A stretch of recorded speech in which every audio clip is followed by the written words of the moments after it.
Hello friends. आज से हम मध्य प्रदेश का सामान्य ज्ञान पढ़ने वाले हैं। अभी तक मैं आपको आयुर्वेदा पढ़ाती थी। आज से हम मध्य प्रदेश का सामान्य ज्ञान पढ़ेंगे। और सभी को पता है 31 दिसंबर को एमपीपीएससी ने आयुर्वेद चिकित्सा अधिकारी की 130 पोस्ट रिलीज की हैं, जिसमें आपका मध्य प्रदेश का सामान्य ज्ञान भी पूछा जाना है। तो इसके पहले जो पोस्ट आई थी उसमें जो सिलेबस था उसी के अकॉर्डिंग अभी भी सिलेबस वही रहेगा। अभी एमपीपीएससी ने सिलेबस न्यू वाला रिलीज नहीं किया है, लेकिन वैसा ही रहेगा। तो हम अभी से पढ़ना शुरू इसलिए करना पड़ेगा हमको क्योंकि हमारे पास समय कम है। 7 जून को आपका एग्जाम होने वाला है। अगर हम सिलेबस का वेट करते रहेंगे तो हो सकता है 15 दिन या 1 महीना आपका ऐसे ही निकल जाए। तो सिलेबस वही रहेगा। इसमें क्या था पिछली बार, टोटल नंबर ऑफ क्वेश्चन जो थे 150 थे, उनमें से 100 क्वेश्चन आयुर्वेदा के थे और 50 क्वेश्चन जो थे एमपीजी के जीएस, है ना। तो 50 क्वेश्चन थे उसमें। तो इसमें क्या डिवीजन था वो हम देख लेते हैं, क्योंकि देखिए हम लेट नहीं कर सकते हैं क्योंकि समय निकलता जाएगा। आपको विद इन 4 मंथ पूरा सिलेबस कंप्लीट करना है और लास्ट का जो 1 मंथ रहेगा उसमें आपको रिवीजन करना है, बहुत सारे क्वेश्चंस भी सॉल्व करना है। और शायद मैं कल की ही क्लास में आपको पूरा एक शेड्यूल भी बताऊंगी किस तरीके से आपको आयुर्वेदा, एमपीजी के प्लस आपको प्रीवियस ईयर के क्वेश्चन पेपर को साथ में लेके कैसे चलना है। सबसे पहले तो आप अपने दिमाग में एक कॉन्सेप्ट बना के रखिए कि कोई ये रॉकेट साइंस नहीं है जो आप ना कर सके, क्योंकि आप इतनी मेहनत करके यहाँ पे आए हो ना, तो ये आपके बाएं हाथ का खेल है। सब कुछ हो जाएगा, बस थोड़ा सा उसके अंदर आपको घुसना पड़ेगा, है ना। मध्य प्रदेश का सामान्य ज्ञान, हम वहां पर है ना, तो हमको फील करना पड़ेगा कहाँ पर क्या है, क्या चीजें घटना घटित हो रही है। अगर हम इसके कांटेक्ट में रहेंगे ना, इंटरेस्ट के साथ पढ़ेंगे तो इंटरेस्ट जरूर आएगा। अगर आप लोड लेकर पढ़ोगे कि पता नहीं मैं इसमें सेलेक्ट हो पाऊंगा कि नहीं हो पाऊंगा, क्योंकि सेक्शनल क्वालिफाई करना पड़ेगा आपको, है ना। इसमें भी आपको क्वालिफाई करना है, आयुर्वेदा में भी क्वालिफाई करना है, ठीक है। क्वालिफाई करने से ज्यादा यहाँ अगर आपने क्वालिफाई कर लिया, इधर अच्छे नंबर लेके आ गए, आपका सिलेक्शन पक्का। पिछली बार यही हुआ था, 100 क्वेश्चन थे आयुर्वेदा में तो लोग अच्छे नंबर लेके आए थे, लेकिन इसमें नंबर क्वालिफाई भी नहीं कर पाए, तो उस वजह से सिलेक्शन रुक गया है। तो आपको ऐसा पढ़ना है ताकि आप क्वालिफाई करने के साथ साथ नंबर लेके आओ, क्योंकि 130 पोस्ट ही है तो आपको कंपटीशन बहुत ज्यादा है ना। और अभी ये चल रहा है 95 to 100 सीट और ऐड होने का चल रहा है इसमें 130 पोस्ट में, तो हो सकता है बढ़ जाए, है ना। तो हताश नहीं होना, अगर 10 सीट भी हैं लड़ना तो जरूरी है ना। बाद में वो बात की बात है कि लड़ने पर हार गए, लड़ेंगे नहीं तो हारेंगे कैसे, ना जीतेंगे ना हारेंगे, है ना। तो लड़ना जरूरी है, ठीक है। तो सिलेबस के बारे में पहले हम बात कर लेते हैं, क्या क्या चीजें हैं इसमें। तो पिछली बार का ही इस बार भी वही होगा, है ना, जैसे कि मैंने आपको बताया। तो 5 यूनिट थी हमारी। फर्स्ट में मध्य प्रदेश का इतिहास, संस्कृति और साहित्य पढ़ना था। देखने में हमको छोटा लगता है, लेकिन यही चीज बहुत ज्यादा है। जब इनका हम एक एक का डिटेल पढ़ेंगे ना, इतिहास, फिर घटनाएं, राजवंश पढ़ेंगे, आंदोलन, कला संस्कृति, है ना, बोलियां। तो यहाँ पे देखिए कुछ चीजों को मैं बताना चाहूंगी कि आपको किस तरीके से पढ़ाई करना है। तो आपको वो सारी चीजें लेकर बैठना है साथ में, जब मैं आपकी क्लास लूंगी तो आपको वो सारी चीजें आपके मैप में बनाना है। तो देखिए संस्कृति, कला, जनजातियां, बोलियां, संगीत, त्योहार, ये सब आपको मैप में लिखना है। आपको कम से कम 40 से 50 ब्लैंक मैप, और उसमें ब्लैंक के साथ साथ आपने 40-50 करवा लिया, 25 ब्लैंक रखिएगा, 25 में आपको प्रिंटेड रखना है, उसमें जगह का नाम बस लिखा रहे। क्योंकि क्या होगा, जब आपको देख देख कर याद होगा तभी आपको ब्लैंक में समझ आएगा कि कौन सी जगह कहाँ पर है। तो इसके लिए आपको क्या करना है, एमपी का बड़ा सा मैप, इतना बड़ा साइज का, जब वहां पर स्टडी करते हैं वहां पे सामने टेबल के चिपका लीजिएगा। आते जाते उसको डेली देखना है ताकि आपको जगह याद हो जाए। अभी मैं शुरुआत जब करूंगी आपको थोड़ा बहुत कोड बनाकर पढ़ाऊंगी कि एमपी की ये वाली बॉर्डर कहाँ टच करती है, कहाँ टच करती है, नीचे वाली कहाँ टच करती है, थोड़ा बहुत कोड से पढ़ेंगे। लेकिन जब आप बार बार मैप देखेंगे तो आपको ट्रिक बनाने की जरूरत नहीं पड़ेगी, आपको वैसे ही वो याद हो जाएगा, ठीक है। तो सबसे पहली बात, मैप को सामने चिपकाना है, ब्लैंक मैप की कॉपी करवा लीजिए। जो मैं यहाँ पे ड्रॉ करके पढ़ाऊंगी आपको लिखना है, और लिखते लिखते ही वो आपको याद हो जाता है, तो उसको हमें ट्रिक बनाने की जरूरत नहीं पड़ेगी। ठीक है, तो आपकी पूरी 5 यूनिट मैं कंप्लीट कराने वाली हूँ।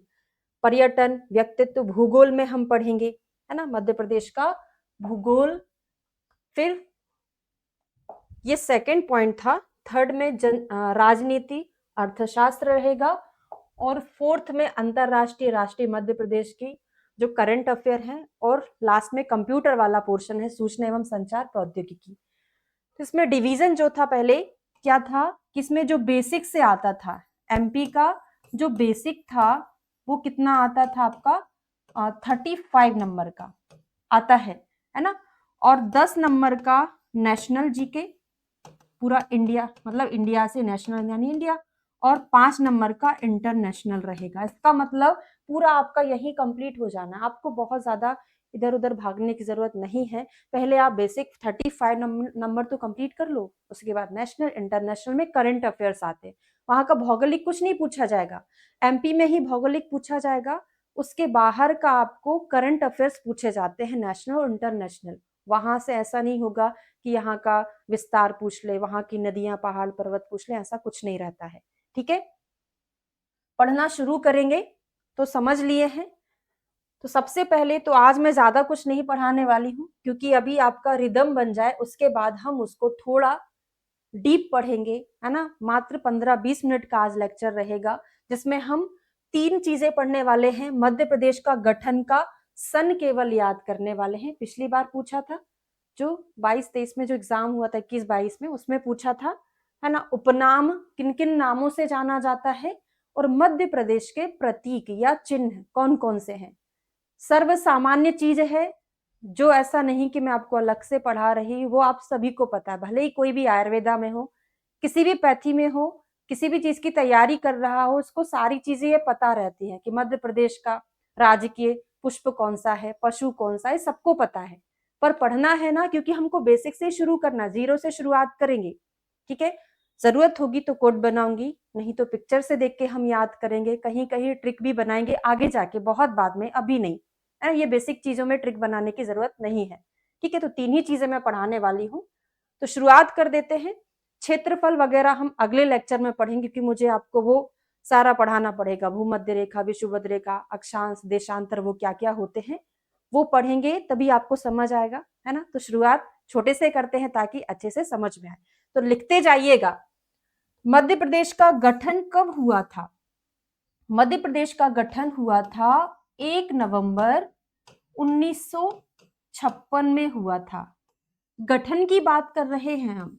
1 नवंबर 1956, जो पिछले साल मतलब आयुर्वेदा एमपीपीएससी जो हुई थी उसमें पूछा गया था, 1 नवंबर 1956 को हुआ था। फिर एक बार और गठन हुआ, जिसको हम बोलते हैं पुनर्गठन। मध्य प्रदेश का पुनर्गठन हुआ था, वो भी 1 नवंबर को ही हुआ, लेकिन कब? 2000 में हुआ। क्यों हुआ? पुनर्गठन की जरूरत हमको क्यों पड़ी?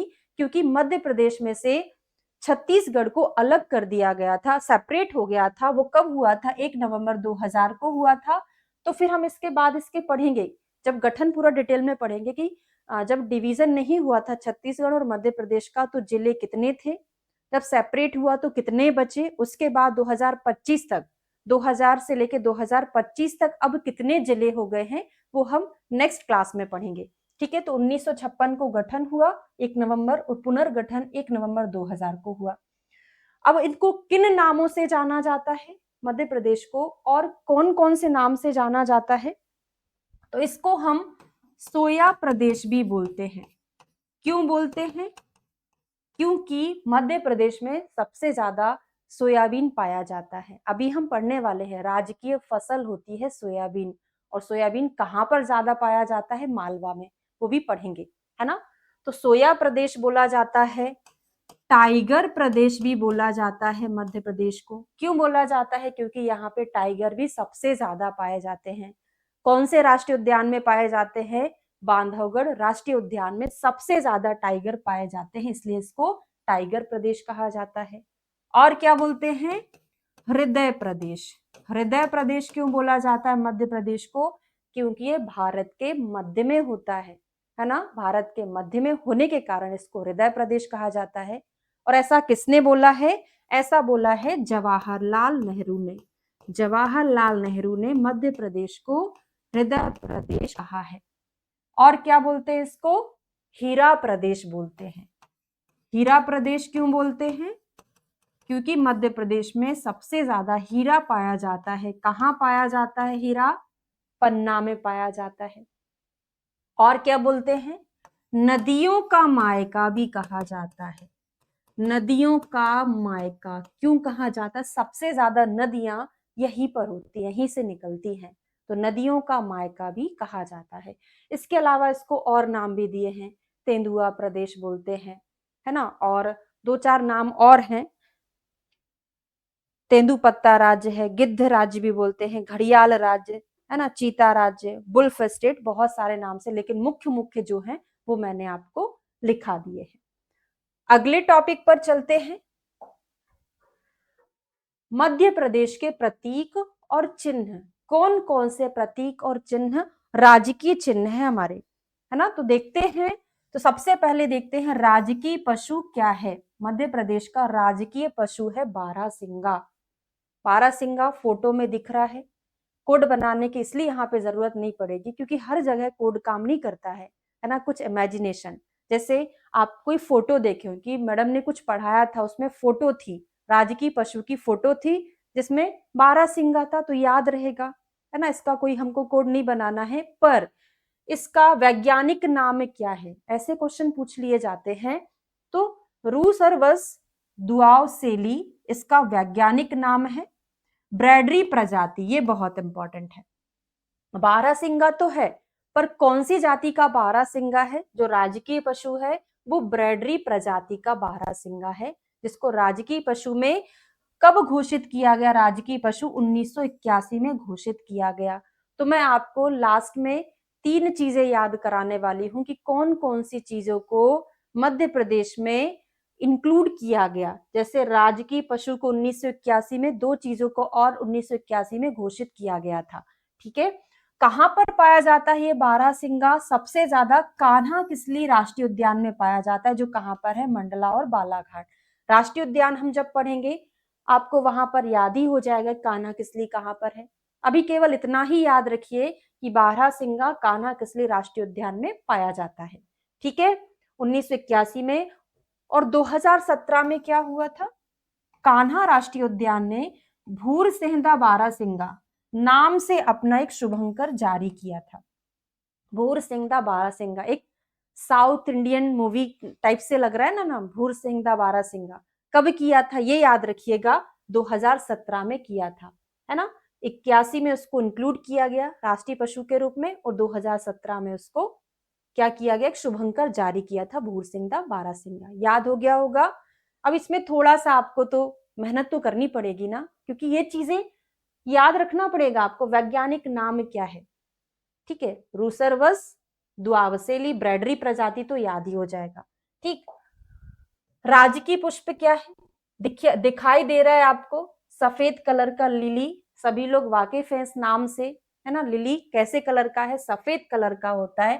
तो लिली से ही उसका नाम है बॉटनिकल, लिलियम कैंडिडम। फैमिली लिलियम से ही है, लिलिएसी। कहां पर पाया जाता है? संपूर्ण मध्य प्रदेश में ये पाया जाता है।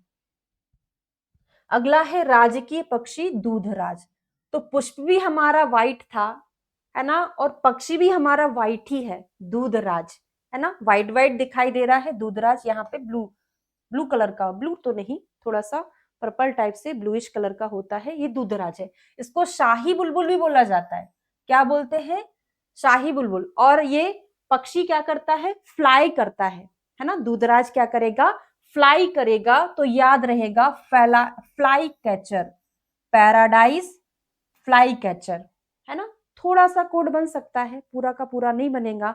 फ्लाई कैचर में पैराडाइज, पैराशूट पर फ्लाई कर रहा है, तो याद रह जाएगा पैराडाइज फ्लाई कैचर, जिसको हम शाही बुलबुल भी बोलते हैं, है ना। और क्या है? टर्पसिफोनी पैराडाइसे। तो नाम से ही यहाँ पे जो नाम है ना, उसका वही वैज्ञानिक नाम है। बस टर्पसिफोनी, यहाँ पे एक और शब्द आपको याद करना है। कहाँ पाया जाता है?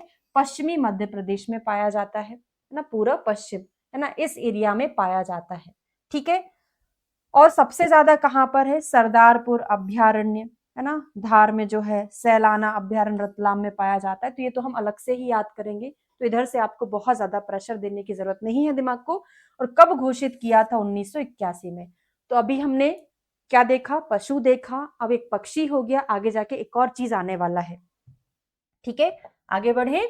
राजकीय मछली महाशीर कैसी है? तो महान चीजों को ही तो इंक्लूड करेंगे ना, तो महाशीर जो मछली है उसको हमने राजकीय मछली में इंक्लूड किया है। इसका नाम है टोर प्यूटीटूरा। तो ब्यूटीफुल मछली को हमने इंक्लूड किया होगा, नॉर्मल मछली को थोड़ी ना करेंगे। किसको करेंगे? ब्यूटीफुल मछली को। तो ब्यूटी पोरा या ब्यूटी टोरा ऐसे करके कुछ तो याद कर सकते हैं ना, कि टोर प्यूटी टोरा जो है वो महाशीर मछली का नाम है। प्रजाति वही है जो नाम है। क्षेत्र कहाँ पे? नर्मदा नदी, खरगोन खंडवा, जहां से नदी प्रवाहित होती वहीं पर पाई जाएगी। नदी का नाम तो याद ही रहेगा। कब किया था? 2011। घोषित वर्ष में आपको बाद में याद कराऊंगी, है ना, अभी आपको याद नहीं करना है। बड़वाह में महाशीर प्रजनन केंद्र स्थापित किया गया है, ये बहुत इंपॉर्टेंट है। कहाँ पे? बड़वाह में। याद रख सकते हो, जहां पर प्रवाह ज्यादा था, नदी का प्रवाह ज्यादा होगा, वहीं पर मछलियां ज्यादा मिलेंगी, तो वहीं पर हम उसको केंद्र घोषित कर देंगे। तो बड़वाह में किया है। राजकीय वृक्ष कौन सा है? बरगद। फोटो में दिखाई दे रहा होगा, बड़ी बड़ी जटाएं इसकी दिखाई दे रही है। वैसे हम इसका द्रव्यगुण में आपको नाम याद कराते थे। क्या नाम याद कराते थे? कि बरगद के वृक्ष की स्त्रियां पूजा करती हैं, उसमें श्रृंगार का सामान चढ़ाती, उसमें बैंगल्स भी चढ़ाती, चूड़ियां चढ़ाती हैं। तो बैंगल लेंसेस हमने कोड याद कराया था, याद हो आपको? बैंगल लेंसेस करके कोड बनाया था। तो आपको बॉटनिकल नेम तो वैसे ही याद हो जाएगा, द्रवगुण से अपन ने पढ़ा था। ठीक है, क्या नाम है? फाइकस बेंगल लेंसेस इसका बॉटनिकल नेम है। प्रजाति जो नाम है वही इसका फैमिली है। कहां पर पाया जाएगा? जैसे लिलियम पाया जाता था पूरे मध्य प्रदेश में, वैसे ही बरगद का वृक्ष भी सारे मध्य प्रदेश में पाया जाता है। यहाँ पे कोई स्पेसिफिक एरिया नहीं होगा। घोषित वर्ष क्या है? 1981। अब तीन चीजें हो गई हैं जिनका 1981 में राजकीय चिन्ह के रूप में शामिल किया गया है, वो हम अभी देखने वाले हैं। मध्य प्रदेश का पहला बरगद पार्क कहां बनाया गया? इंदौर के बड़गोंदा में बनाया गया। कहां पर? इंदौर के बड़गोदा में। तो बट वृक्ष, बरगद का पेड़, तो बड़गोदा या बट करके याद कर सकते हो। ठीक है, राजकीय फल क्या है? इसके पहले मैं आपको थोड़ा सा याद करा दूं कि तीन चीजों को 1981 में हमने 1981 में राजकीय चिन्ह में शामिल किया था। एक तो क्या था हमारा? ये वृक्ष, कौन सा? बरगद का। इस पे क्या बैठते हैं? छोटे छोटे पक्षी बैठ जाते हैं, तो हो गया पक्षी। और इसकी छांव में हम किसको बांध देते हैं? पशु को बांध देते, ताकि छाया मिले। तो याद हो गया तीनों चीजें, पक्षी, वृक्ष और पशु। इनको 1981 में राजकीय चिन्ह के रूप में शामिल किया गया। फिर एक पॉइंट यहां पर बचेगा कि कौन सी वर्षगांठ पर, वो मुझे अभी याद नहीं है, शायद 25वीं वर्षगांठ थी, है ना, मैं आपको बाद में उसको लिखा दूंगी। ठीक है, बाद में कभी आएगा तो आपको बता दूंगी, है ना। तो 1981 में पक्षी, वृक्ष और पशु को राजकीय चिन्ह के रूप में शामिल किया गया। और दो और बचे, कौन कौन सा? मछली और खेल पढ़ेंगे अभी। राजकीय फल क्या है? आम है, आम फलों का राजा है, तो उसको हमने राजकीय चिन्ह में शामिल कर लिया। सबको पता है, द्रवगुण में पढ़ाती हूँ, मैंजीफेरा इंडिका, मैंगो बोलते हैं ना, तो मैंगीफेरा इंडिका नाम है, सभी मध्य प्रदेश में पाया जाता है। अब यहाँ पे एमपी पीएसटी एफएसओ का जो 2025 का एग्जाम हुआ था, उसमें ये क्वेश्चन पूछा था, ये किसकी प्रजाति है? तो नूरजहां को आम बड़े पसंद थे, है ना। नूरजहां अलीराजपुर जिला और सुंदरजा रीवा जिला। तो नूरजहां और सुंदरजा, नूरजहां को सुंदर सुंदर आम बहुत पसंद थे, तो नूरजहां सुंदरजा आम की वैरायटी है। मध्य प्रदेश आम अनुसंधान केंद्र रीवा जिले के गोविंदगढ़ में स्थित है। तो देखो, सुंदरजा जो आम है रीवा में पाया जाता है ना, तो वहीं पर उसका क्या केंद्र स्थित कर दिया है। जैसे मछली का कमेंट करके बताना, अभी मैंने आपको पढ़ाया था, मछली का कहां पर अनुसंधान केंद्र स्थित है, बताइएगा। ठीक है, कोड भी बनाकर याद कराया था, तो यहाँ पे रीवा जिले के गोविंदगढ़ में स्थित है। राजकीय खेल क्या है? मलखंभ। खंबे पर खेला जाता है, खंबे पर जो खेल है वो मलखंभ है, राजकीय खेल है। वर्ष 2013 में इसको इंक्लूड किया गया, घोषित किया गया राजकीय खेल के रूप में। कहां पर होता है सबसे ज्यादा? मालवा में। ठीक है, मालवा में यही खेला जाता है। ये कब याद होगा आपको? जब मैं आपको खेल पढ़ाऊंगी, है ना, जब आपको नृत्य पढ़ाऊंगी कि कहां पर कौन से क्षेत्र में कौन सा नृत्य मुख्य है, वो अपन तभी पढ़ेंगे। अभी केवल हमको सुपरफिशियल राजकीय चिन्ह के रूप में याद कर लेना है। मध्य प्रदेश में मलखंभ अकादमी कहां पर है? उज्जैन में है, तो मालवा में ही आता है। जब मालवा का मुख्य खेल है और हमारे राज्य का भी मुख्य खेल है, तो मालवा कहाँ? उज्जैन। उज्जैन में स्थित है। प्रभाष जोशी, अब ये क्वेश्चन अलग से बनता है कि प्रभाष जोशी जो सम्मान दिया जाता है वो किसके संदर्भ में किया जाता है? मलखंभ क्षेत्र में जो होते हैं विनर, उनके लिए ये प्रभाष जोशी सम्मान दिया जाता है। अच्छा क्वेश्चन है, याद रखिएगा। मलखंभ को राष्ट्रीय खेल पुरस्कार में भी शामिल कर लिया गया है। राजकीय फसल क्या है? सोयाबीन। सोया प्रदेश, इसी के आधार पर हमारे मध्य प्रदेश को सोया प्रदेश भी कहा जाता है। सोयाबीन सबसे ज्यादा पाया जाता है। कुल क्या है? लेग्यूमिनेसी, ग्लाइसिन मैक्स इसका नाम है। उसकी कौन कौन सी वैरायटी आती है? समृद्धि, प्रसाद, प्रतिका, अहिल्या और अलंकार नाम से। प्रमुख उत्पादक क्षेत्र है मालवा, तो मलखंभ भी मालवा का था, सोयाबीन भी मालवा में ही हो गया।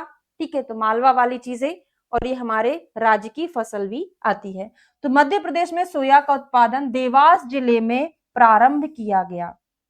एमपीपीएससी जनरल पीएससी जो थी 2024 में एक क्वेश्चन पूछा गया था, है ना, सोयाबीन का उत्पादन देवास जिले में प्रारंभ किया गया था सबसे पहले। अब ये पेंडिंग है, यानी इसको राजकीय तितली का दर्जा दिया जाना है, प्रस्तावित है, 2025 में प्रस्तावित किया था। नर्मदा नदी में पाई जाती है। कौन सी? हाँ, अमरकंटक और पचमढ़ी। सॉरी, नदी में थोड़ी ना पाई जाती है, स्थान, वो मैं कंफ्यूज हो गई थी उससे, मछली से, है ना। ये तितली है, अमरकंटक और पचमढ़ी स्थान पर पाई जाती है ना। नाम है इसका ऑरेंज ऑकलीफ या कलिम्मा इनाचस, बहुत खतरनाक सा नाम है। Dead leaf butterfly, Madhya Pradesh की राजकीय तितली का दर्जा दिया जाना है। स्थान याद रखिएगा। ये प्रस्तावित चीज इसलिए हमको याद रखना पड़ता है क्योंकि करंट में भी आ जाता है ना, और करंट की चीजें ज्यादातर बड़ी अच्छी लगती है लोगों को पूछने में। राजकीय नाट्य क्या है? माच है। ये भी मालवा, मालवा बड़ा फेमस है ना, फसल भी वहीं की है। फिर हमने मलकम भी वहीं का देख लिया, सोयाबीन भी मतलब वही फसल, वही देख लिया। अब यहाँ पे एक और चीज आ गया, माच। मां से मालवा का ही माच है ना। मालवी लोक जीवन पर आधारित है। प्रमुख कलाकार इसमें सिद्धेश्वर सेन और ओम प्रकाश शर्मा। राजकीय नृत्य, ये आ गया बुंदेलखंडी वाला, राई, जिसको हम राही भी बोलते हैं, है ना। घूंघट लेके जो लेडीज डांस करती हैं, गोल गोल घूमती, उसको राई, और जनरल लैंग्वेज में हम उसको राही बोलते हैं। ठीक है, होली होली के टाइम पे ये होता है, हमारे एरिया में बहुत होता है। तो बुंदेलखंड, इसमें क्या होता है? मृदंग वाद्य यंत्र के साथ तेज गति से जो वेणियां होती हैं, लेडीज होती है, वो नृत्य करती हैं। 15वीं शताब्दी में रचे गए ग्रंथ चिताई चरित में राय नृत्य का उल्लेख किया है। पद्मावत ग्रंथ में राई लोक नृत्य का वर्णन मिलता है हमको। इसमें कलाकार ज्ञानेश्वरी, कटनी जिला। अब एक और नई चीज है जिसको हम पहले पढ़ते थे, राम सहाय पांडे के बारे में आपने सुना होगा, पद्मश्री जिनको मिला था, वो राई नर्तक का निधन हो गया है 2025 अप्रैल में। करंट का है, याद रखिएगा। सागर जिले के थे राम सहाय पांडे। राई नृत्य में वाद्य यंत्र मृदंग और ढोलक का प्रयोग किया जाता है। जब हम आपको नृत्य पढ़ाएंगे वहां पे स्पेसिफिक पढ़ाया जाएगा कि कौन से नृत्य में कौन से वाद्य यंत्र का प्रयोग किया जाता है, अलग से याद करना है आपको। अभी यहां से याद नहीं करना है, केवल आप रीड करिएगा। ठीक है, तो ये हो गया राई नृत्य। दिख रहा है आपको? राजकीय चिन्ह, राजकीय चिन्ह क्या है? ये हमारा राजकीय चिन्ह है। क्या क्या चीजें यहां से क्वेश्चन पूछी जाएंगी? सबसे बाहर क्या है? स्तूप है। कहाँ है स्तूप? हमारे सांची में। सांची के स्तूप सबसे बाहर जो है, 24 स्तूप बने हुए हैं राजकीय चिन्ह में। उसके बाद बीच में जो लिखा हुआ है, क्या लिखा है? मध्य प्रदेश शासन सत्यमेव जयते, है ना। बीच के जो गोले में है वो मध्य प्रदेश शासन सत्यमेव जयते लिखा है, और उसी गोले में दो चीजें और बनी है, बालियां। किसकी बाली है ये? गेहूं की बाली है और धान की बालियां हैं। गेहूं और धान की बालियां हैं। बीच में अभी हमने आपको पढ़ाया था राजकीय वृक्ष, दिख रहा है ना बरगद, बीच में राजकीय वृक्ष बना हुआ है और अशोक स्तंभ में जो तीन शेर होते, तीन मुंह वाला शेर, ये बना हुआ है। तो ये हमारा राजकीय चिन्ह हो गया। थोड़ा सा पढ़ लेते हैं इसके बारे में। सबसे बाहर 24 स्तूप है। इसके बाद एक वृत्त है जो प्रगति है ना, जो वृत्त जो बना था ना ये वाला, ये किसको दर्शाता है? हमारी प्रगति को दर्शाता है, विकास की असीम संभावनाओं का प्रतीक है। इस वृत्त के भीतर मध्य प्रदेश शासन सत्यमेव जयते लिखा है। राज्य की प्रमुख फसल गेहूं और धान की बालियां अंकित हैं। केंद्रीय वृत्त में अशोक स्तंभ की सिंह आकृति और राज्य वृक्ष बरगद को दर्शाया गया है। तो ये हमारा राजकीय चिन्ह हो गया। इसके बाद मध्य प्रदेश का गान सभी को पता है, सुख का दाता सबका साथी, है ना। कब शामिल किया गया इसको? 2010-11 में। देखो कहीं कहीं डेट में थोड़ा बहुत अंतर रहता है ना, तो वही 3-4-5 बुक से कंपाइल करके आपको पढ़ा रही हूँ। तो सबसे ज्यादा सही हमको जहां से लगता है हम वही चीज आपको पढ़ाएंगे, ठीक है ना। तो 2010-11। और देखिए क्या होता है, जनरल पीएससी में बहुत सारा सिलेबस रहता है, हमको उतना नहीं पढ़ना है, हमको उतना पढ़ना है जिससे हम पास होके अच्छा स्कोर कर ले, क्योंकि हमारे पास केवल 5 यूनिट हमको पढ़ना है, ठीक है। रचनाकार कौन है? बहुत इंपॉर्टेंट है ये, महेश श्रीवास्तव इसके रचनाकार हैं। कोई कोड नहीं बनेगा, याद करना पड़ेगा आपको। हाँ, संगीतकार सुनील झा है, गायक है शांतनु मुखर्जी इसके गायक हैं। इसके बाद यहां से मैं आपको कल पढ़ाऊंगी, पूरा थोड़ा बहुत पढ़ के रखिएगा, है ना। हमारे भारत की क्या पोजीशन है पूरे वर्ल्ड में, उसके बाद मध्य प्रदेश की क्या पोजीशन है ना। फिर ये पूरा कर्क रेखा, मकर रेखा, भूमध्य रेखा, विषुवत रेखा क्या होती है, यहाँ पे अक्षांश क्या होता है, देशांतर क्या होता है, ये चीज हम आपको कल पढ़ाएंगे। तो आपको थोड़ा सा पढ़ के रखना है ताकि जल्दी समझ में आ जाए, है ना। टॉपिक उतना टफ नहीं होता, इंटरेस्ट के साथ पढ़ोगे तो सब कुछ समझ में आएगा, याद भी हो जाएगा, ठीक है। तो यहाँ पे जो सर्व सामान्य चीज थी, तो जनरली इनको पढ़ना ही था हमको, बहुत कुछ तो ऐसा नहीं था कि जो रटा जाए, है ना। थोड़ा थोड़ा मैंने कहीं कहीं चीज बता दिए हैं, कोड बना के उनको याद कर लीजिएगा, ठीक है। बताइएगा जरूर कमेंट करके कैसा लगा आपको आज का वीडियो। अच्छा लगा हो तो लाइक करें, शेयर और सब्सक्राइब जरूर करना और अपने फ्रेंड्स को भी भेजना ताकि वो भी क्लासेस को ज्वाइन कर सके। Thank you so much. हमारा नया बैच शुरू हो रहा है 8 जनवरी से, जिसमें आपकी सब्जेक्ट और एमपीजीके की क्लास पैरेलल चलेंगी, जिसे आप ज्वाइन कर सकते हैं और डेमो भी ले सकते हैं। Thank you so much.